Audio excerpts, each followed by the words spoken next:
I feel that the pharma world is changing. It's evolving a lot post-COVID. Mostly I see from my market, where I come from, India, I see that people are looking at shorter production runs. They want flexibility, shorter time to market, and all these things put together as one package. Also the costs that they're willing to pay for equipment, all this is coming into the picture now, more and more.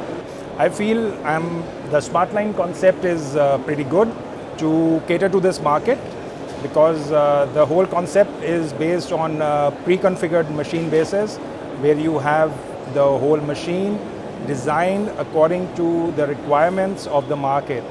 All the necessary functions have been built into the machine. A little bit of customization is possible. So all this makes it possible to deliver the machine in a much shorter time to the end customer. The benefits, in my opinion, as I said, is that it is a pre-configured equipment where the options are already configured. And the second one would be then, which is also linked to the same, that there will be a shorter time to market, which is very important for the pharma market right now.